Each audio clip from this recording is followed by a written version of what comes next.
বাবার কানে ডাকার পৌঁছে না, মেরে মেরে রক্তাক্ত করে ফেলল। এক ভাই কয় ছুরি দিয়ে আঘাত করে মেরে ফেল, আরেকজনে কয় গলার টিপ দিয়ে মেরে ফেল, আরেকজনে কয় এইভাবে মেরে ফেল। বড় ভাইটা তখন বলতেছে তোরা হত্যা করিস না, হত্যা করিস না, কারণ হত্যা করা আমাদের উদ্দেশ্য না। আমাদের উদ্দেশ্য হলো বাবার চোখের আড়াল করে দেওয়া, বাবার চোখের আড়াল করে দেওয়া। চলো আমরা একটা কুয়ার মধ্যে ফেলাই দিই, ওই কুয়ার পাশ দিয়ে যদি কোনো ব্যবসায়িক দল যায়, ওরা হয়তো ইউসুফকে নিয়ে অন্য কোথাও চলে যাবে, আমাদের উদ্দেশ্য হাসিল হবে।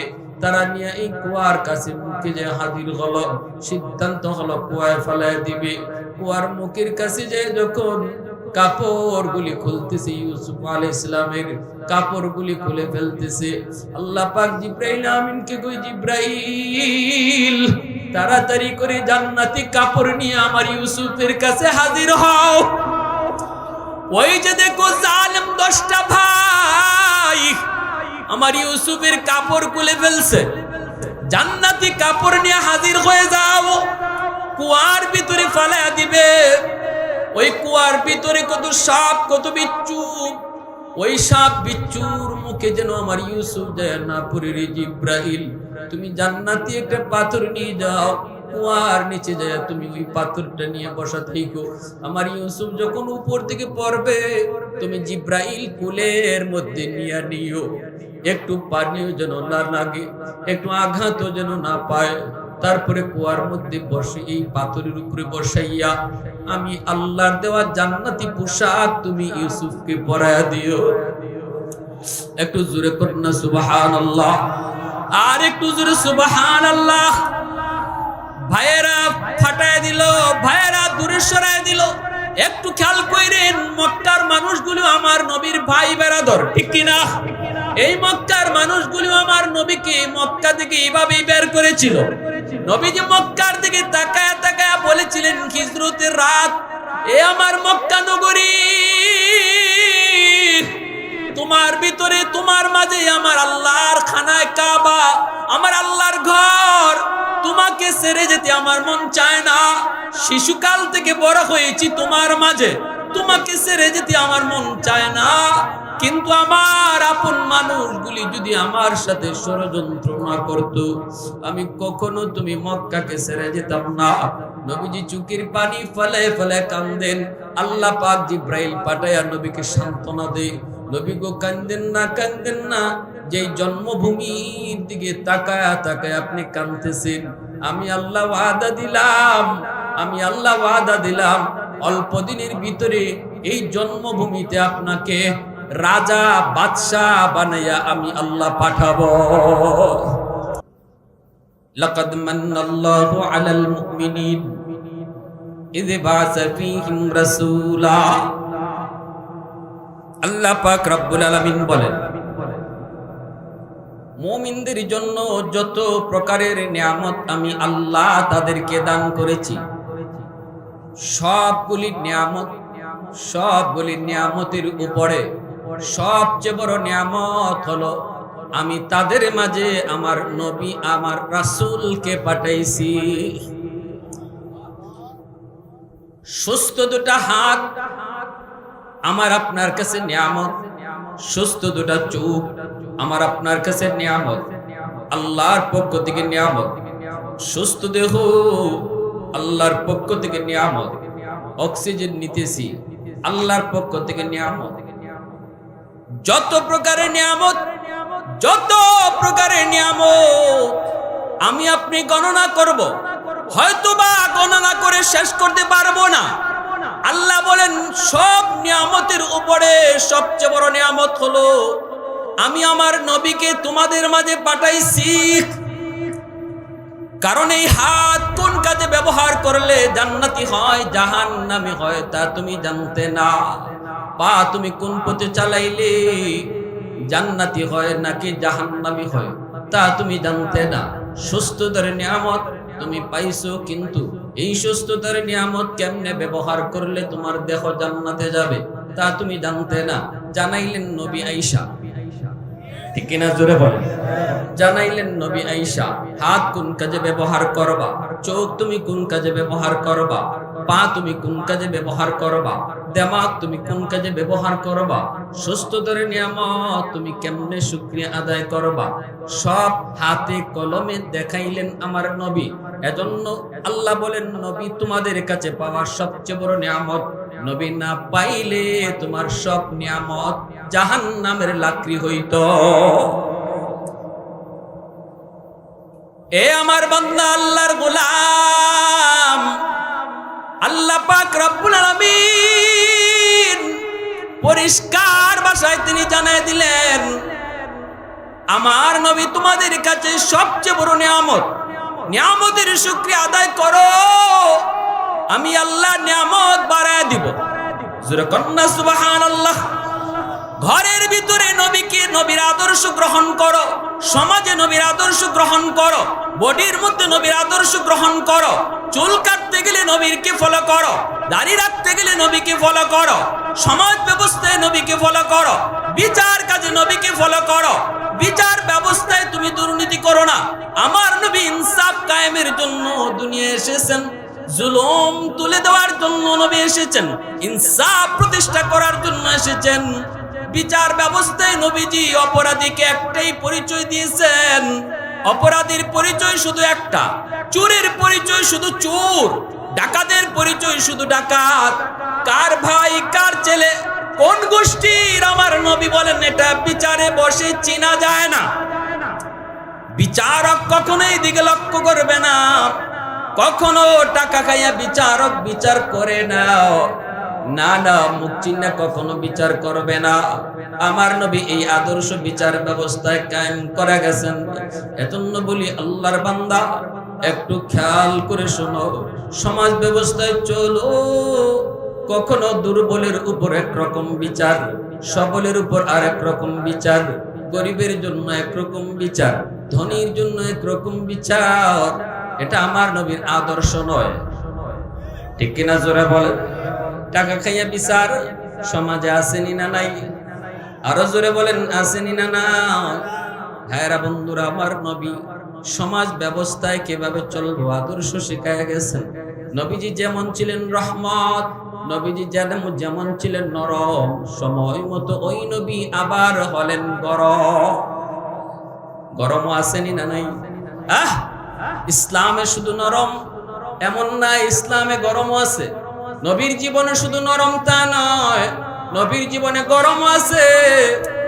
আল্লাহ নবীর দরবারে মহিলা অপরাধী, চুরির দায়ে নবীজির দরবারে একজন মহিলা অপরাধী চুরি করেছে মহিলা।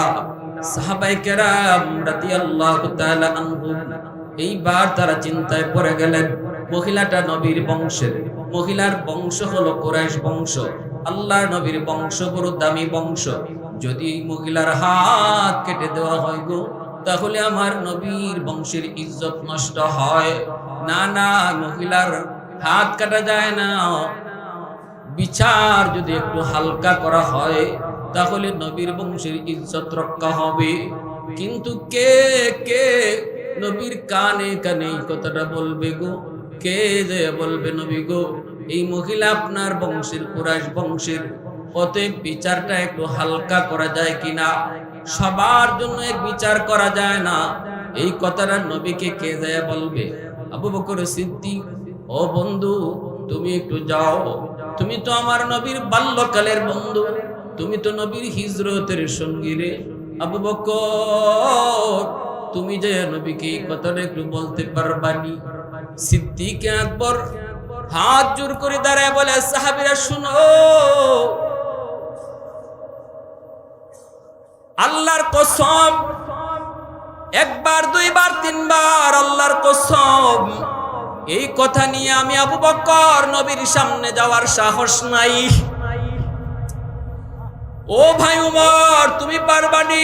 উমর কয়, আবু বকর যা পারে না আমি উমরও পারবো না। উসমান তুমি পারবানি? উসমান কয় না। আলী তুমি পারবানি? কয় না। কিন্তু বলাটা প্রয়োজন, কেউ তো রাজি হয় না।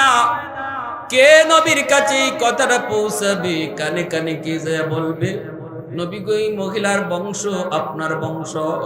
সিদ্ধান্ত নেওয়া হলো একটা ছোট বাচ্চা নিপাও দেখো, ছোট বাচ্চা নিপাও দেখো, এমন একটা বাচ্চা যে বাচ্চাটাকে নবী মায়া করেন, আল্লাহর নবী বড় আদর করেন, ওই বাচ্চাটারে আমরা কথাগুলি শিখাইয়া দিব। বাচ্চাটা কানে কানে যায় নবীকে বলে দিবে।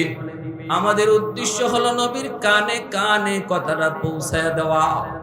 এরপরে যদি নবী রাগ করেন, আমরাই আবার যাইয়া মাঝখানে পরে বলবো, নবী গো ছোট মানুষ বুঝে না, মাফ করে দিন। কে সেই ছোট বাবু, কে সেই ছোট্ট বাচ্চা? কয় দেখো নবী যারে ভালোবাসে, নবী যারে চিনে, নবী যারে মায়া করে, খুঁজতে থাকো। কই নবীর একটা নাতি আছে। নাতি? কোন নাতি? কই ছেলের ঘরের নাতি। কেমন ছেলে? কই পালক পুত্র যায়েদ ইবনে হারেসা। ওই যায়েদ ইবনে হারেসার একটা ছেলে যার নাম হলো উসামা। ছোট্ট বালক, নবী মায়া করেন। দাদা নাতির সম্পর্ক বড় মধুর। উসামাকে আমরা কথাটা শিখায় দিব, আর উসামা দয়া নবীর কানে কানে বলে দিবি।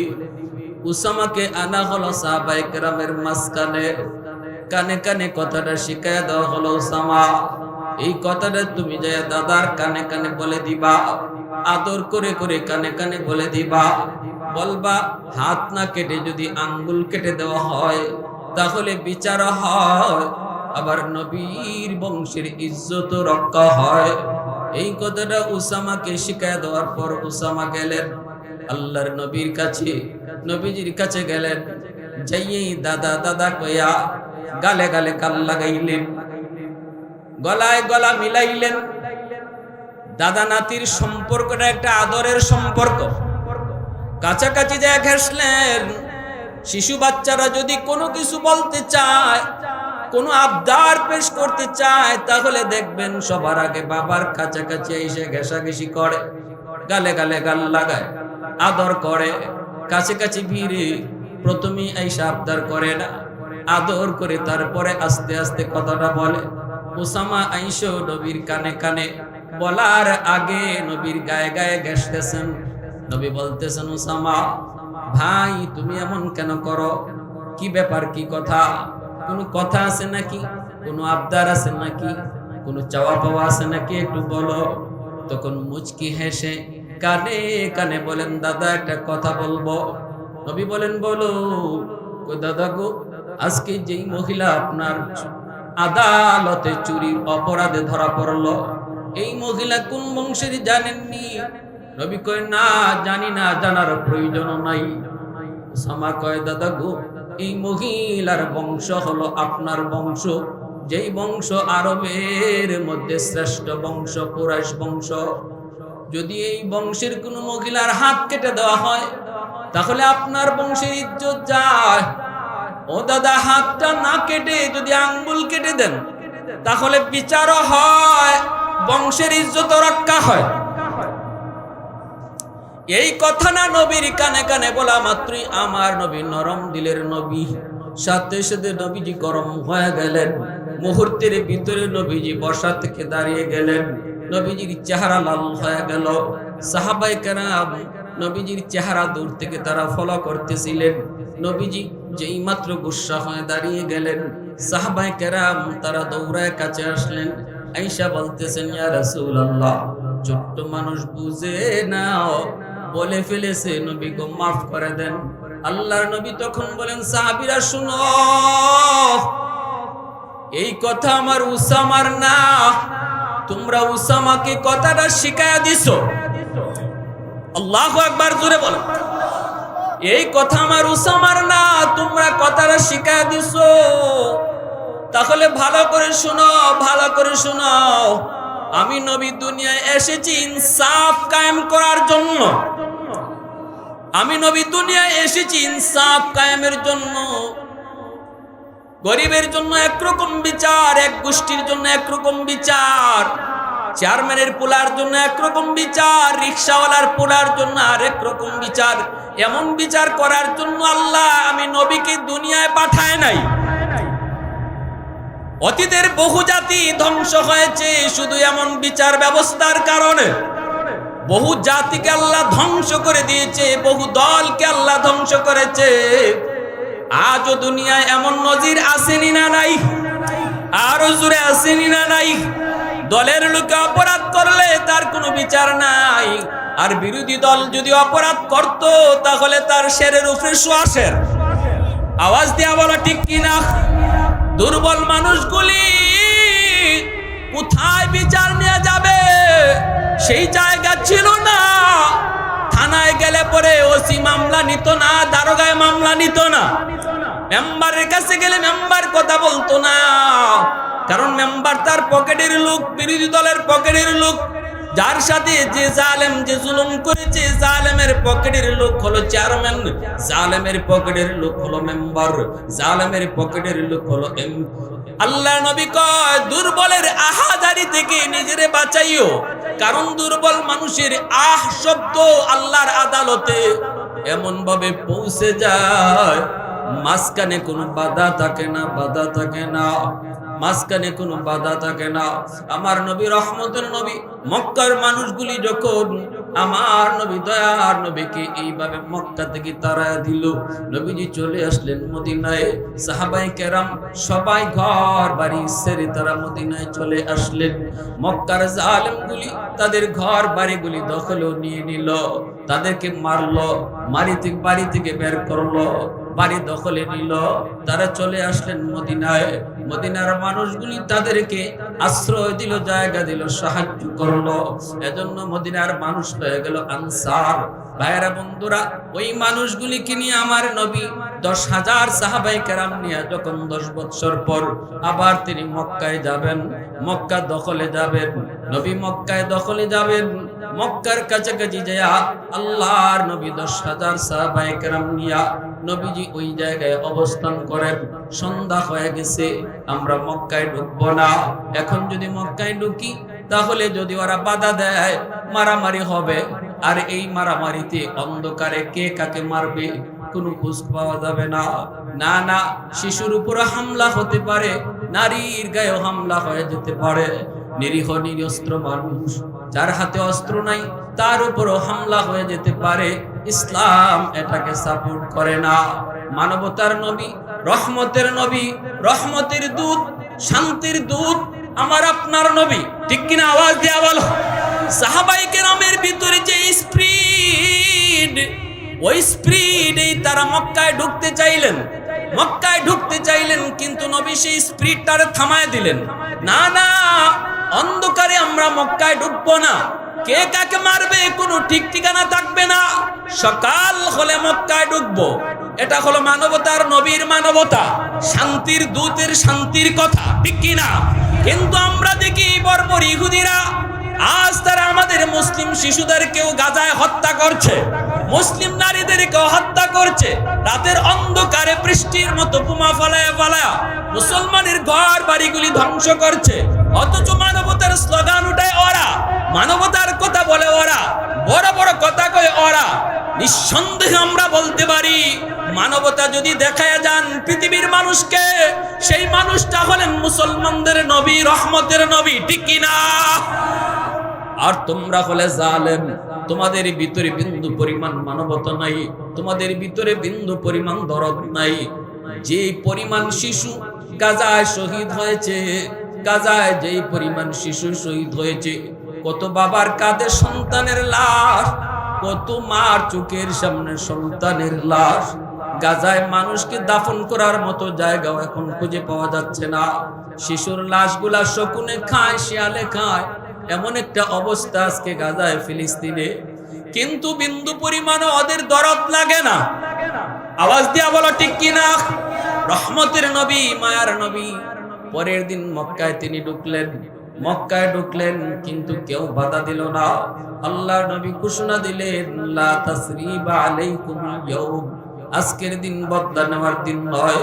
ও মক্কার মানুষেরা, যে যে ঘরে ঘরে আসো, তোমরা যার যার ঘরে অবস্থান করো। আমি নবী ঘোষণা দিলাম, আমি আজ কোনো বদলা নিব না। আমি সবাইরে মাফ করে দিয়েছি, আমাদেরকে মাইরা পিটাইয়া ঘর বাড়ি থেকে যারা বের করে দিছো তোমাদেরকেও মাফ করে দিয়েছি। একটা নজির দেখাও ইহুদিরা, একটা নজির এমন দেখাও খ্রিস্টানেরা, একটা নজির দেখাও হিন্দুরা, একটা নজির দেখাও তোমরা বৌদ্ধরা। তোমাদের কোন ধর্মীয় নেতার এমন একটা দৃষ্টান্ত দেখাও।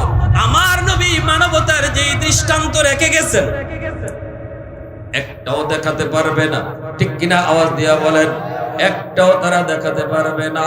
यासीन से मौला ने कभी उनको पुकारा, यासीन से मौला ने कभी उनको पुकारा, हामीम को भी और कभी तासीन इशारा।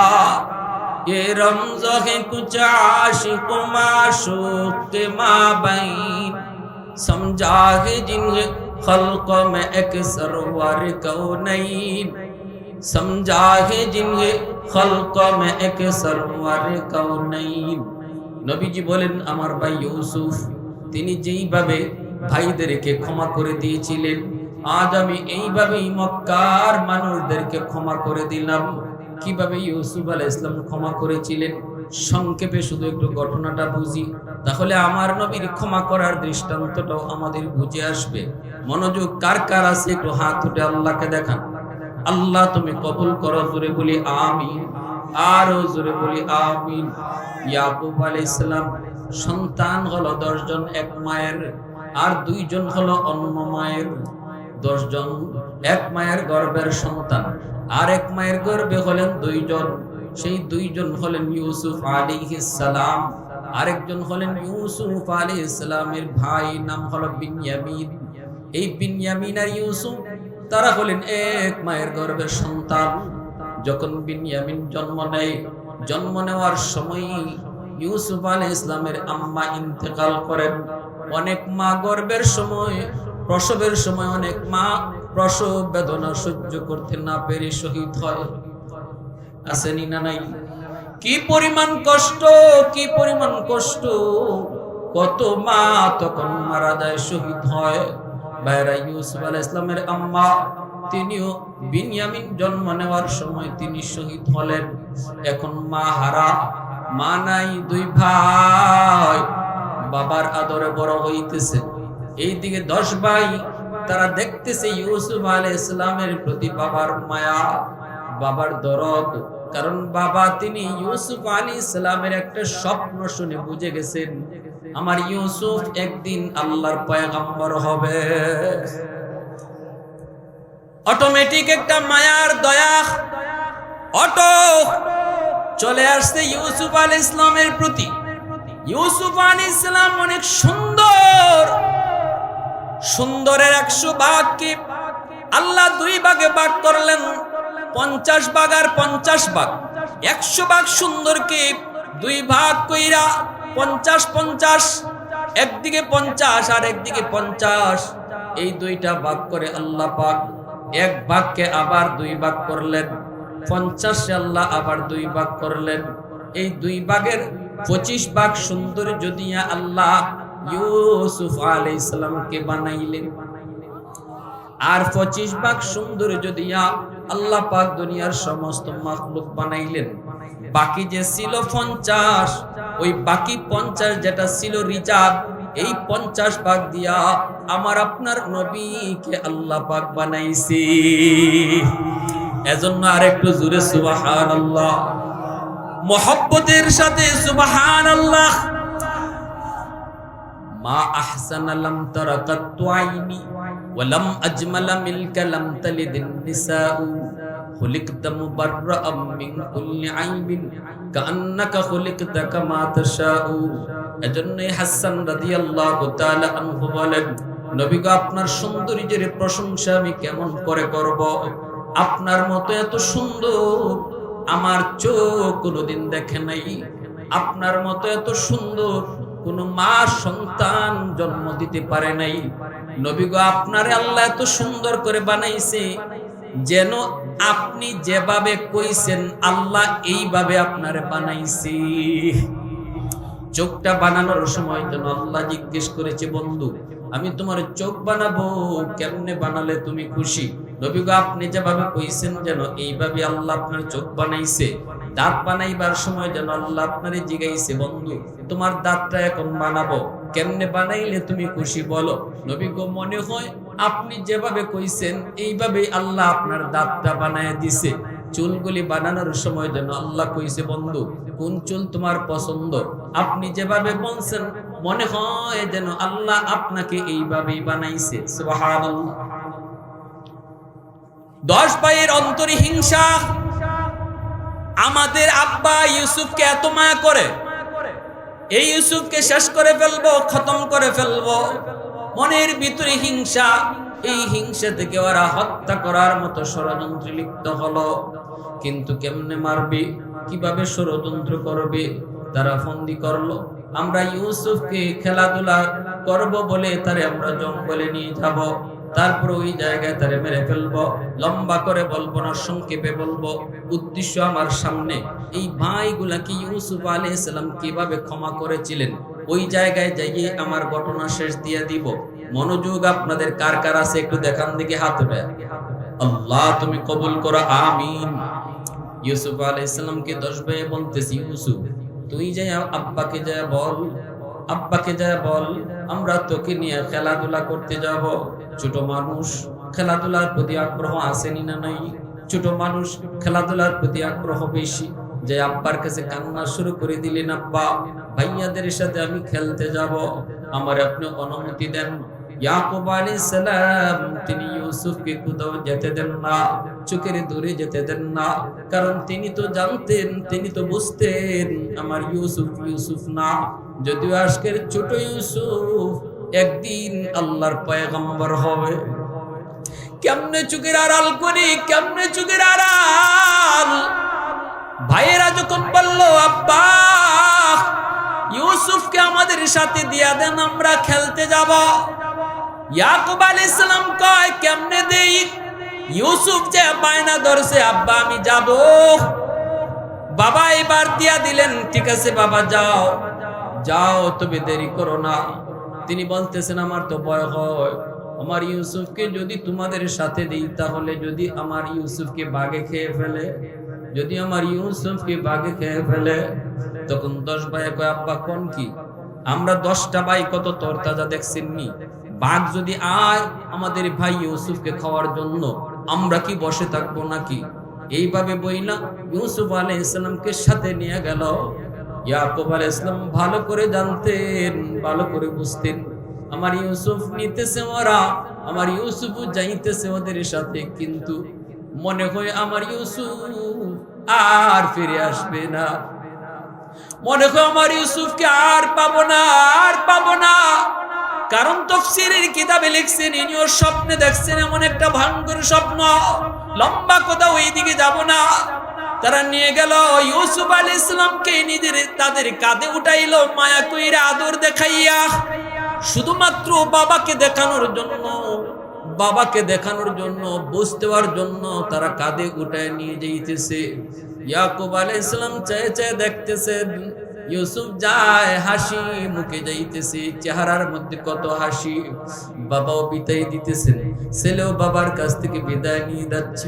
কিন্তু ইয়াকুব আলাইহিস সালামের মনের ভিতরে দরফর দরফর করে, কেন জানি অজানা একটা ভয়। মনে হয় আমার ইউসুফ আর ফিরে আসবে না। কিন্তু ফয়সালা আসমানে হয়ে গেছে, বাধা দিয়া রাখতে পারতেন, কিন্তু বাধা তো দিলেন না, কারণ ফয়সালা আসমানে হয়েছে। এ ভাই, যদি আল্লাহর কুদরতি ফয়সালা কোনো কিছু থাকে তাহলে দেখবেন অনেক সময় আমাদের বিবেক ফেল হয়ে যায়, ঠিক না? আমাদের বিবেক কাজ করে না, কারণ এই জায়গায় আল্লাহর কুদরতি ফয়সালা। একটু মনোযোগ দিয়ে কথাগুলি শুনেন, বুঝেন। ইউসুফ আলাইহিস সালামকে 10 ভাই নিয়ে গেল, চোখের আড়াল, যেই মাত্র তারা দেখতেছে বাবাকে আর দেখা যায় না, যেই মাত্র তারা দেখলো বাবার চোখের আড়াল, সাথে সাথে কাঁধের মধ্যে থাকা ইউসুফকে ওরা মাটিতে ঠেকান দিয়ে ফেলে দিল, কাঁধ থেকে মাটিতে ফেলে দিল। ফালানো মাত্রই আরেক ভাই যে লাথি মারলো, আরেকজনে যে ঘুষি মারলো, আরেকজনে লাথি মাইরা আরেক ভাইয়ের পায়ে বলের মতো দিয়ে দিল। এইভাবে 10টা ভাই যখন একজন আরেকজন করে করে মারে আর কিল ঘুষি দেয় আর লাথি দেয়, ইউসুফ আলাইহিস সালাম পূর্ণিমার চাঁদের মতো সুন্দর তার চেহারা, এত সুন্দর কাঁদেন আর বলেন, ভাইয়া আমি কি দোষ করলাম? আমি তো তোমাদের সাথে কোনো অন্যায় করি নাই, আমি তো তোমাদের কোনোদিন অবাধ্য হই নাই, কোনোদিন তো কোনো কষ্ট দেই নাই, কেন তোমরা আমাকে মারতেছ? কেন তোমরা আমারে আঘাত করো? তখন 10 ভাই একজন আরেকজনের দিকে তাকায়, মুস্কি হাসি আর অট্ট হাসি দেয়, কই তোর আব্বারে ডাক, আব্বারে ডাক। ইউসুফ আলাইহিস সালাম মরুভূমিতে ডাকে, ইয়া আবি, ইয়া আবি, আব্বা আমাকে ভাইয়েরা মারে, আব্বা আমাকে ভাইয়েরা মারে, কিন্তু এই ডাক বাবার কানে আর পৌঁছে না, বাবার কানে এই ডাক আর পৌঁছে না। মেরে মেরে রক্তাক্ত করে ফেলল। এক ভাই কয় ছুরি দিয়ে আঘাত করে মেরে ফেল, আরেকজনে কয় গলা টিপ দিয়ে মেরে ফেল, আরেকজনে কয় এইভাবে মেরে ফেল। বড় ভাইটা তখন বলতেছে, তোরা হত্যা করিস না, হত্যা করিস না, কারণ হত্যা করা আমাদের উদ্দেশ্য না, আমাদের উদ্দেশ্য হলো বাবার চোখের আড়াল করে দেওয়া, বাবার চোখের আড়াল করে দেওয়া। চলো আমরা একটা কুয়ার মধ্যে ফেলাই দিই, ওই কুয়ার পাশ দিয়ে যদি কোনো ব্যবসায়িক দল যায়, ওরা হয়তো ইউসুফকে নিয়ে অন্য কোথাও চলে যাবে, আমাদের উদ্দেশ্য হাসিল হবে। তারা নিয়ে এই কুয়ার কাছে মুখে যে হাজির হলো, সিদ্ধান্ত হলো কুয়ায় ফেলাই দিবে। কুয়ার মুখের কাছে যে যখন কাপড়গুলি খুলতেছে, ইউসুফ আলাইহিস সালামের কাপড়গুলি খুলে ফেলতেছে, আল্লাহ পাক জিবরাইল আমিনকে কই, জিবরাইল তাড়াতাড়ি করে জান্নাতি কাপড় নিয়ে আমার ইউসুফের কাছে হাজির হও। ওই যে দেখো জালেম 10টা ভাই আমার ইউসুফের কাপড় খুলে ফেলছে, জান্নাতি কাপড় নিয়ে হাজির হয়ে যাও, কুয়ার ভিতরে ফেলা দিবে। ওই কুয়ার ভিতরে কত সাপ, কত বিচ্ছু, ওই সাপ বিচ্ছুর মুখে যেন আমার ইউসুফ যায় না পড়ে। রে জিবরাইল, তুমি জান্নাতি একটা পাথর নিয়ে যাও, কুয়ার নিচে যায় তুমি ওই পাথরটা নিয়ে বসা থাকো। আমার ইউসুফ যখন উপর থেকে পড়বে, তুমি জিবরাইল কুলের মধ্যে নিয়ে নিও, একটু পানিও যেন না লাগে, একটু আঘাতও যেন না পায়। তারপরে কুয়ার মধ্যে বসে এই পাথরের উপরে বসাইয়া আমি আল্লাহর দেওয়া জান্নাতি পোশাক তুমি ইউসুফকে পরায়া দিও। একটু জোরে করুন না সুবহানাল্লাহ, আর একটু জোরে সুবহানাল্লাহ। ভাইয়েরা ফাটায় দিল, ভাইয়েরা দূরে সরায় দিল। একটু খেয়াল করেন, মক্কার মানুষগুলো আমার নবীর ভাই বেরাদর, ঠিক কিনা? এই মক্কার মানুষগুলো আমার নবীকে মক্কা থেকে এইভাবেই বের করেছিল। নবীজি মক্কার দিকে তাকায়া তাকায়া বলেছিলেন, হিজরতের রাত, এ আমার মক্কা নগরী, তোমার ভিতরে তোমার মাঝে আমার আল্লাহর খানায় কাবা, আমার আল্লাহর ঘর, তোমাকে ছেড়ে যেতে আমার মন চায় না। শিশুকাল থেকে বড় হয়েছি তোমার মাঝে, তোমাকে ছেড়ে যেতে আমার মন চায় না। কিন্তু আমার আপন মানুষগুলি যদি আমার সাথে ষড়যন্ত্র না করত, আমি কখনো তুমি মক্কাকে ছেড়ে যেতাম না। নবীজি চোখের পানি ফেলে ফেলে কান্দেন।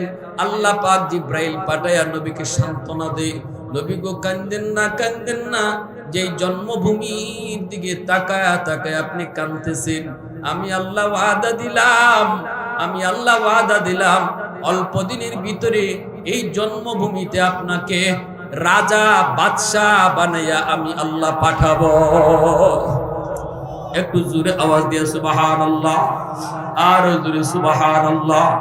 আহাদুল লাইসা কামিসলিহি সামাদুল লাইসা কাফাদলি লিমানিল মুলকু তুগুই তু সাজাওয়ার খুদাই, তো খুদাওয়ান্দ ইয়ামিনি, তো খুদাওয়ান্দ ইয়াসারি, তো খুদাওয়ান্দ জমিনি, তো খুদাওয়ান্দ সমাই, তু রহিমি, তু করিমি, তু সামিঈ, তু বসিরি, তু মুইজ্জি, তু মুযিল্লি, তু মালিকিল আরশি বজাই, बड़ी अज चूचरा ई बड़ी अज सूरत रंगी बड़ी अज इज्जनियाजी बड़ी अज बीन उम्मीदी बड़ी अज खुरदन ओ खुफ्तन बड़ी अज तहमत मर्दन बड़ी अज बीन उम्मीदी बड़ी अज रंज बलाई अल्लाहु अकबर। भाईरा बंधुरा ব্যবসায়িক কাফেলা যাইতেছে বালতি ফালাইছে আল্লাহ কই জিব্রাইল বালতির মধ্যে আমার ইউসুফরে উঠায়া দাও। ব্যবসায়িক কাফেলা পানি মনে কইরা উঠায়া দেখে এত সুন্দর বালক এত সুন্দর চেহারা সাথে সাথে 10 ভাই এসে হাজির কইরা আমরা কয় টাকা লাগবে। কিছু টাকা দিয়া ইউসুফ আলাইহিস সালামকে ওরা বিক্রি করে দিল আর বলতেছে তোমরা কই যাবা কই মিশর কয় তাহলে ভালো হইছে মিশর লয়ে যাও কিছু টাকা দাও। টাকা দিয়া এই টাকা দিয়া ব্যবসায়িকরা তারা ইউসুফ আলাইহিস সালামকে কিনে নিয়ে চলে যাইতেছে।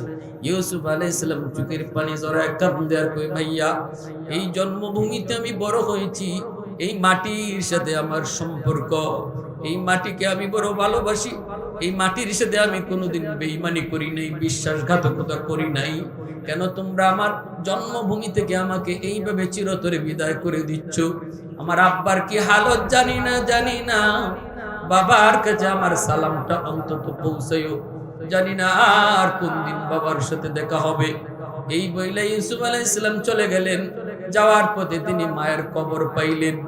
যেই মা বিনয়ামিনের প্রসবের সময় ইন্তেকাল করেছিলেন ওই মার কবরটা তিনি রাস্তায় পাইয়া ব্যবসায়িকদেরকে বলতেছেন একটু সুযোগ দাও আমাকে। ওই যে কবর এই কবরটা হলো আমার দুঃখিনী মার কবর এই কবরটা আমি দুঃখিনী মার কবর। কত সন্তান মার কবরের পাশ দিয়া চলে যায় কত সন্তান বাবার কবরের পাশ দিয়া চলে যায় একটু দোয়া করে না কত নালায় গান গেয়ে গেয়ে চলে যায় কবরের ভিতর থেকে মা আফসোস করে বাবা আফসোস করে হায় রে আমার সন্তান একটা বার যদি হাত উঠায় বলতা রাব্বির হামহুমা কামা রাব্বায়ানি সগীরা তোমার এই দোয়ার উসিলায় আল্লাহ পাক মার কবরের আযাব আল্লাহ মাফ করে দিত। এজন্য বলি সন্তান কবরের পাশে যায় ইয়াসিন পড়বে নাকি গান গাইবে এই সিদ্ধান্ত এখন নিতে হবে। এখন যদি আমার সন্তান আমি মাদ্রাসায় পড়াই আমার সন্তানকে যদি হাফেজ বানাই আমার সন্তানকে যদি আলেম বানাই আমার সন্তান কবরের পাশে গান গেয়ে যাবে না আল্লাহর কোরআন তেলাওয়াত করবে ইয়াসিন তেলাওয়াত করবে। ইউসুফ আলাইহিস সালাম মায়ের কবরের পাশে যায় কান্না শুরু করে দিলেন আর আল্লাহর কাছে দোয়া করতেছেন। এরপরে কাফেলা তারে নিয়ে গেল মিশর যাওয়ার পর সেখানে অনেক লম্বা কাহিনী জুলাইখার বিষয় বলবো না। মিশরের আজিজ মিশরের ঘরে তিনি বড় হলেন আস্তে আস্তে বড় হলেন এক পর্যায়ে তিনি জেলে গেলেন। জুলাইখা তারে ষড়যন্ত্র করে জেলে পাঠায় দিল। জেলে গেলেন। জেলে যাওয়ার পর বাদশা একটা স্বপ্ন দেখলো এই স্বপ্নের ব্যাখ্যা তিনি করে দিলেন। এই ব্যাখ্যা করে দেওয়ার পর বাদশাতে তারে জেল থেকে বের করলো।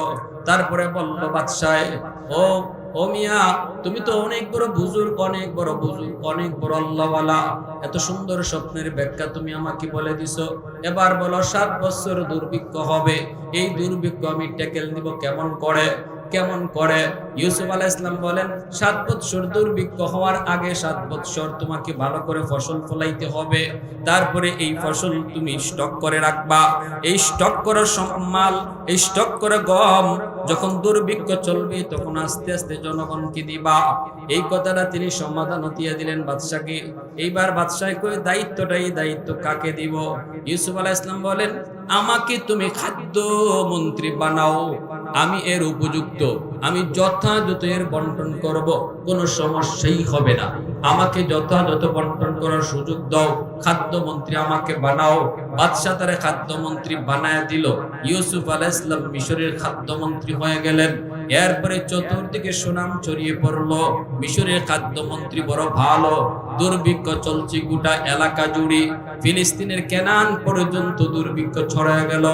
ইয়াকুব আলাইহিস সালাম 10 সন্তানকে বলে বাবা যাও তোমরা একটু মিশরে যাও, দুর্ভিক্ষ চলছে, কিভাবে আর বাঁচবো? মিশরের খাদ্যমন্ত্রী নাকি অনেক ভালো, তার কাছে যাও, মনে হয় কিছু খাদ্য দিবে। 10 ভাই রওনা দিল মিশর।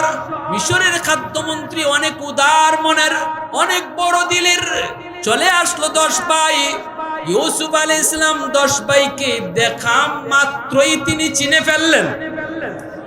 আল্লাহু আকবার, জোরে বলেন।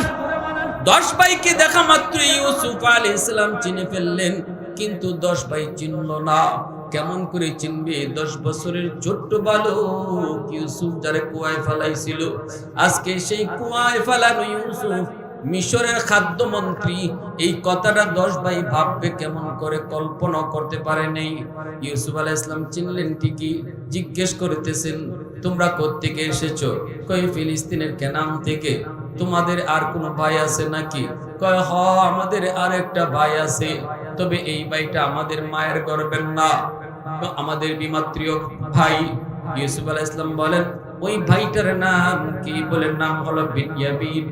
ইউসুফ আলাইহিস সালাম আরো শিওর হয়ে গেলেন, এরাই আমার 10 ভাই, কারণ আমার ছোট ভাইটার নাম হলো বিনয়ামিন। বাবা আছে নাকি? বলে হ। ইউসুফ আলাইহিস সালাম বলতেছেন, ওদেরকে খাদ্য দিয়ে দাও। এরা যে টাকা পয়সা দিছে, এই টাকা পয়সা বস্তার ভিতরে আবার ঢুকায়া দাও, যেন পরের বছর তারা আবার খাবার নিতে আসে। কিন্তু ওরা যেন টের না পায়। বস্তার ভিতরে, গমের ভিতরে এমন ভাবে ঢুকায় দিবা টাকা পয়সাগুলি, যেন ওরা টের না পায়। এইভাবে ঢুকায় দিল। 10 ভাই খাবার নিয়ে দেশে গেল। ইয়াকুব আলাইহিস সালামের সামনে যখন খাদ্যগুলি ফালাইলো, পয়সাগুলি তারা পায়া গেল। বাবা, মন্ত্রী এত ভালো, এই যে দেখেন আবার খাবারের সাথে আমাদের পয়সাগুলিও ফিরাইয়া দিয়ে দিছে। আল্লাহু আকবার। আলহামদুলিল্লাহ, হুজুর চলে আসছে। খুশ খবর না? আলহামদুলিল্লাহ কোন সংক্ষেপে শেষ দিলাই 2টা মিনিট। রাজি আছেন? হুজুর কষ্ট যদি না হয় 2 মিনিট। খাবার ফালানোর পর যখন দেখে টাকা পয়সাগুলি, তখন বলতেছে, আব্বা এই টাকা পয়সাগুলি তো দেখা যায় মন্ত্রী আবার ফিরাইয়া দিছে, কিন্তু আমাদেরকে বলছে পরের বছর যদি আমরা যাই, আমাদের ছোট ভাই বিনয়ামিনকে যদি সাথে না নেই তাহলে খাবার দিবে না। ইয়াকুব আলাইহিস সালাম কয়, ঠিক আছে বাবা, পরের বছর বিনয়ামিনকে লয়ে যাও। বিনয়ামিনকে সাথে নিয়ে তারা 10 ভাই গেল। ইউসুফ আলাইহিস সালাম বিনয়ামিনকে দেখেও চিনলেন, কিন্তু ভাইটারে নিজের কাছে কেমনে রাখবেন? রাতের বেলা যখন ঘুমাইতে যাবেন, তখন 10 ভাইকে বলতেছেন, আমি 5টা রুম দিলাম, 2 জন করে তোমরা এক রুমে থাকবা। 10 ভাই যদি 2 জন করে এক রুমে থাকে, 5 রুমে, তাহলে আরেক ভাই বিনয়ামিন একা থেকে যায়, ঠিক না? ইউসুফ আলাইহিস সালাম কৌশল করলেন, বিনয়ামিন কার সাথে থাকবে? তার তো কোনো জুরি নাই, তো বিনয়ামিন আমার সাথেই রাতে থাকবে।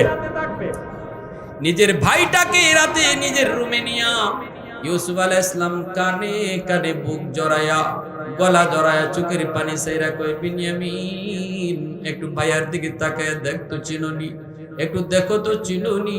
আজকে মিশরের খাদ্যমন্ত্রী মনে করে তোমরা যার কাছে এসেছো, আমি তোমার হারানো সেই ভাই ইউসুফ। ও ভাই, পরের দিন এত রাজ দরবারে 10 ভাইরে নিয়ে বসলেন।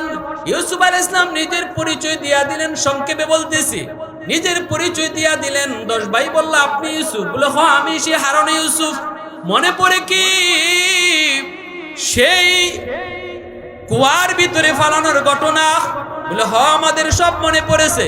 তখনই ইউসুফ আলাইহিস সালাম বললেন, আমার সব মনে আছে, কিন্তু এরপরও আমি তোমাদের ক্ষমা করে দিলাম। লা তাসরিবা আলাইকুম ইয়াউম, তোমাদের কোনো দোষ নাই, সব দোষ শয়তানের। ইউসুফ আলাইহিস সালাম ভাইদের কোনো দোষ দিলেন না, দোষ দিলেন শয়তানের। সব অপরাধ ক্ষমা করে দিলেন। এজন্য আল্লাহর নবী মক্কা বিজয়ের দিন বলেছিলেন, আজ আমি ওই কথাই বলবো যেই কথা আমার ভাই ইউসুফ বলেছিল। মক্কার মানুষগুলি আমাকে মক্কা থেকে বিতাড়িত করেছে, আমি মক্কা দখলে এসেছি, ঘর বাড়ি ফিরাইয়ে নিতে পারি, কিন্তু আমার সাহাবীদেরকে বললাম, বাড়ি করে যাও, দখল বুঝায় নেওয়ার জন্য নয়, মালিকানা ওদেরকে বুঝায় দিয়ে আসো। আল্লাহু আকবার, জোরে বলেন। যারা তোমাদেরকে আমাদেরকে ঘর থেকে বাইর কইরা দখল নিয়েছে, আজকে আমরা তাদের কাছ থেকে দখল নেওয়ার কথা, কিন্তু আমি নবী ঘোষণা দিলাম, দখল নিবা না, বরং এতদিন তাদের দখল ছিল, মালিকানা ছিল না। আজকে প্রত্যেকে যার যার বাড়ি গিয়া ওদেরকে মালিকানাটাও বুঝাই দিয়ে দাও। সাথে সাথে আমার নবীর এই উদারতা দেখে দলে দলে মক্কার মানুষগুলি কালেমা পড়ে মুসলমান হয়ে গেল।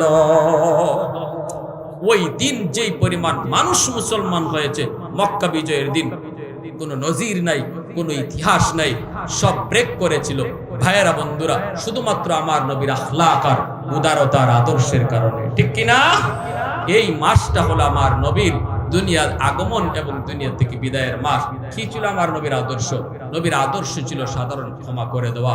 আজ আমাদের সমাজ ব্যবস্থার ভিতরে আমরা দেখি, ভাই যদি একটু দ্বন্দ্ব করে, ভাই যদি একটু কটুকতা কয়, কেউ কাউরে ছাড়তে রাজি না। কেউ যদি ফানিসিটা দেয়, আর একজনের সৈরেট দিয়া দেওয়ার লাগে রেডি থাকে, ঠিক না? ফানিসিটার বদলা আরো কঠিন ভাবে দেওয়ার চিন্তা করে।